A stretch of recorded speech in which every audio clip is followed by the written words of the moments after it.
Welcome to another episode of Little Talks, your weekly dose of marketing news and insights from Littlefield Agency.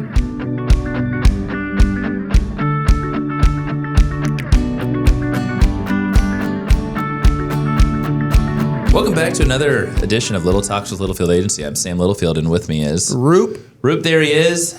Welcome back from the holidays. I don't know about you all, but we had Wednesday, Thursday, and Friday off, and it was a really nice break. It was a mental break from work. What about you? Yeah, it felt longer. I loved it. It was great. And then I looked at the calendar and I thought, in 3 weeks, I'm doing it again. What a great mindset. You know, we used to do half days on Wednesday, and then half the people were on PTO. And what happened on Wednesday morning? You came in and had a cup of coffee and kind of talked through your Thanksgiving plans. So now we just do a full day of work on Tuesday. That extra half day really does make a difference.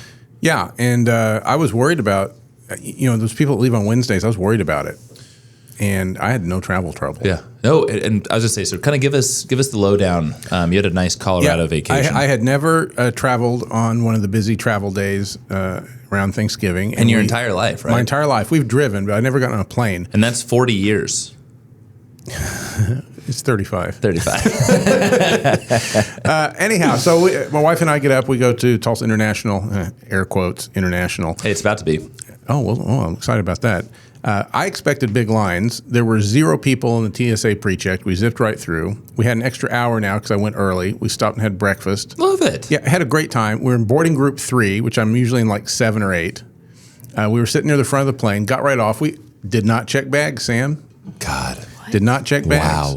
Wow. This is a big deal, everyone, by the way. It was the best travel I've ever had in my life, holiday or not. Holy smokes, buddy. Yeah, and then we had a good time, of course, at my sister-in-law. She lives in Gold Hill, Boulder, Colorado kind of situation. You got some snow? In the Rockies. Yeah, a lot. Saw wildlife outside my window. It was great.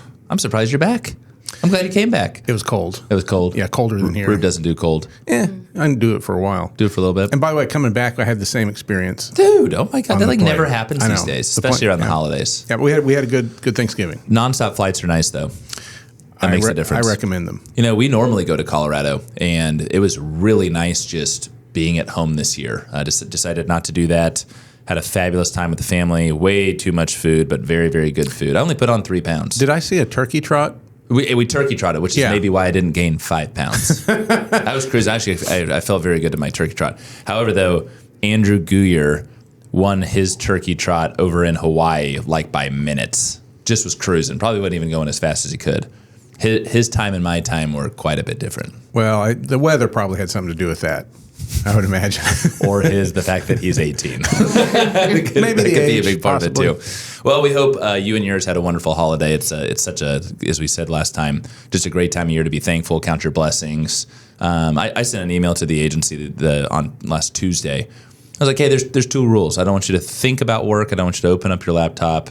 I think those are the 2 rules. But the biggest one was don't think about work. But then you sent an email to the leadership team. Shortly thereafter, on the same day that we were still working. And I was like, hey, don't think about this, but next Monday, Start thinking about this. But no, it was a very much needed brain break. Honestly, I'd kind of forgotten some things when I woke up yesterday morning. I was like, all right, this is good. This is what I needed. Yeah.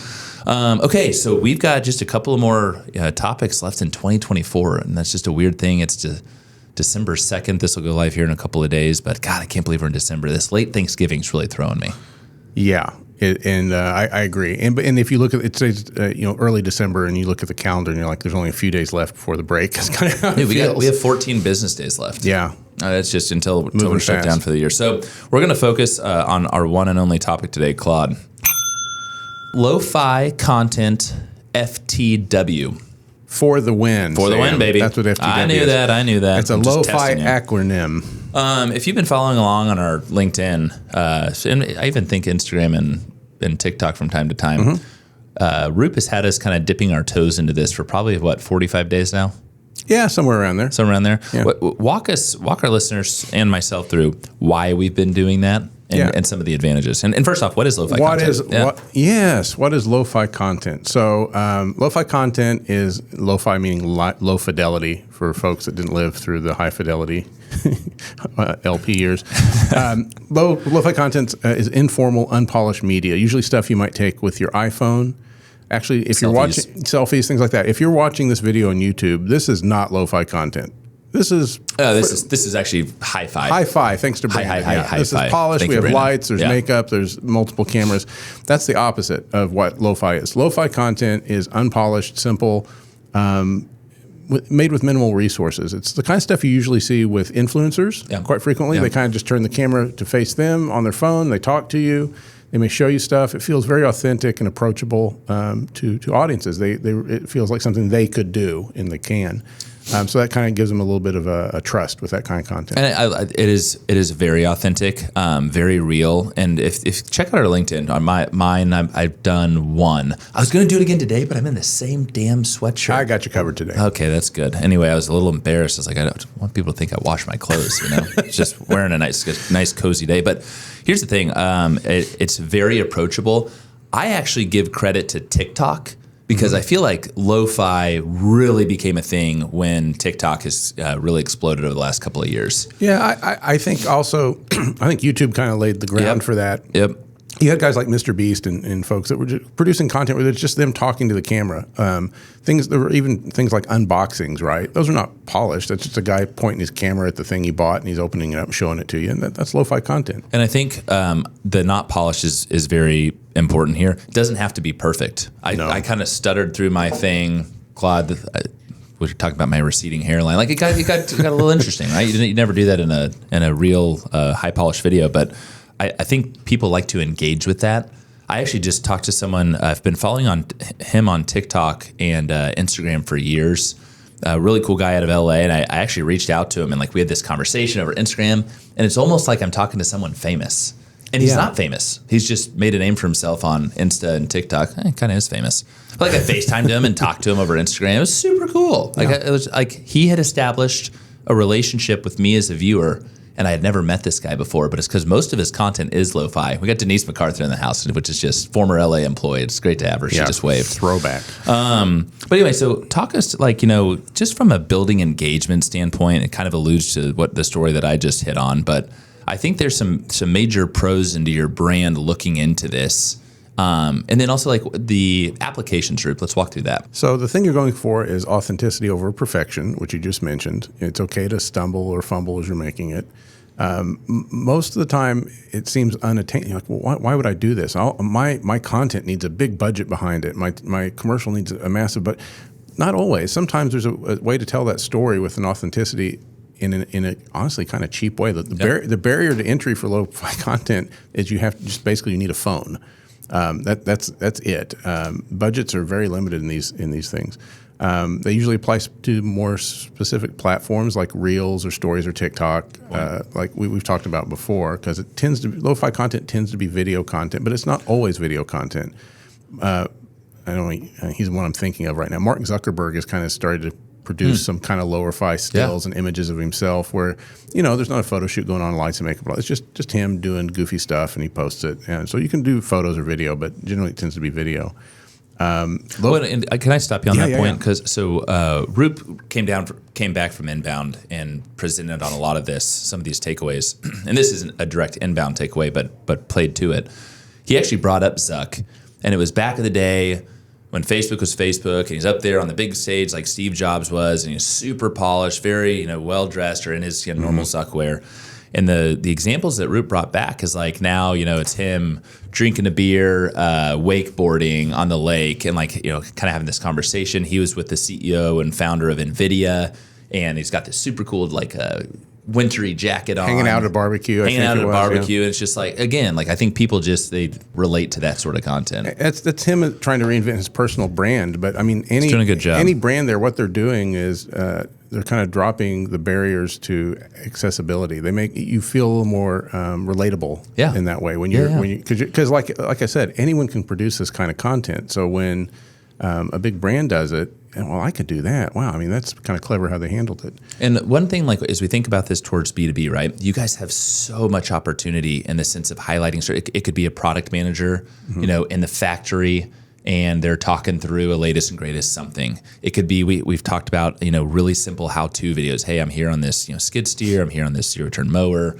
here's my top 5 tricks. I mean, just that kind of stuff I think really does. Ditch Witch has fired up its TikTok account. Yeah, they're doing a good job. And I recommend giving it a look and a follow. They really have some viewership hits on their hands. No, for sure, man. And it's all lo-fi. I mean, it's just one woman with a camera. And she's doing it. She's actually doing a really, really good job.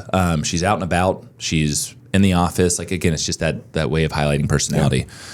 Yeah. I do want to, it's very important. This is a great thing. We're going to get into some of the stats on this actually really working well for some of our clients and for ourselves. But at the same time, too, we don't want you to cut out high quality content, right? No, like they go together. You think about the marketing funnel, and from awareness down to consideration, then to eventual purchase. We always tell our clients, right? There's different messages at different points of the sales cycles, and there's different content throughout too, right? So thinking just about how it might be a great opportunity for you to highlight something. It's an awareness play.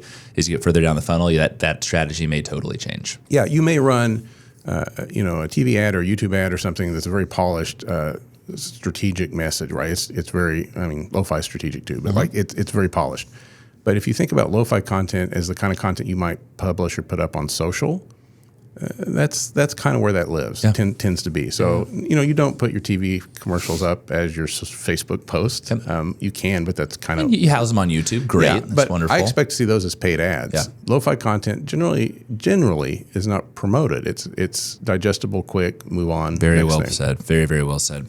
As we kind of wrap here, walk us through these stats, Roop. I like these a lot. I was curious about this because lo-fi has been a deal now for a little while, but I was curious what kind of stats were behind it. So these were some of the ones I was able to find. Increased engagement rates. Lo-fi video has nearly 2 times the engagement rate of high-fidelity content, which is pretty good. Engagement, of course, being commenting, liking, sharing, all the things we wanted to do with our posts. Has better view rates on social media. Lo-fi outperforms studio shot content 84% of the time in view rates on Facebook stories. Nice. 84% of the time. That's pretty crazy. high. That is very high. And of course, you get increased views and reach here. Lo-fi videos receive 40% more views and 30% higher reach on average than high-fidelity videos. It says highlighting their effectiveness and expanding audience engagement. Nice. So when you're just trying to get reach and get engagement, this is probably the way to go. It's a great medium, like we said. Doesn't have to be perfect. No. And experiment with it, right? In the last couple of episodes, we talked just testing content, try different things, try different people. You might find someone that is fabulous at this. We may have mentioned it before. Like you're looking for it's called the company hero. Yeah. Who's your brand hero that you can trust, that has a good voice and a good eye and a good talent for creating this kind of content? Yeah. They probably exist and you don't know it. Are you our hero? I think Claudia is our hero now. Claudia's our hero. Any thoughts there, Claude? I mean, I would say Roop is probably the hero. So as we prep for 2025, her reviews in about a month. It's all making sense. We're 30 days away from 2025, which just blows my mind. Just trying to give you, the tools for your tool belt as you think through content strategy for the next year. Thinking through different mediums, and this is a great one, and I think something that in no way in the next year is going away. I think it just gets more. You're going to see more and more of it. LinkedIn, TikTok, Insta, etc. And one last note on this that just occurred to me as we're about to sign off. An epiphany. Yes, lo-fi content may end up being the thing that separates AI content, which is the opposite of authenticity, from the authentic brands. Wow. That's not even on our script. Not even on the script, but as we talk a lot about AI, and I have a whole other thing on AI content we'll probably do in January, but as AI content continues to grow and rise and there's like kind of guardrails put in place and then sometimes not put in place, I think authentic content in a lo-fi variety is the stuff that will really set brands apart from the sea of AI. Amen to that. Into the sea of AI. Wow. On that note, we have to close. That's too good. Good God, you came back refreshed and just melodic. Yeah, I did. Oh my gosh. I'm ready for this last 3 weeks. We will see you all next week. We got a great topic the week after. Special guest. Get excited. The 3rd annual. We will announce that guest here next week. See y'all. Adios. Bye-bye. And that's a wrap. We hope you've enjoyed our little chat and found ways to grow your own marketing strategies. Remember to subscribe wherever you listen to podcasts and follow us on social media @Littlefield Agency.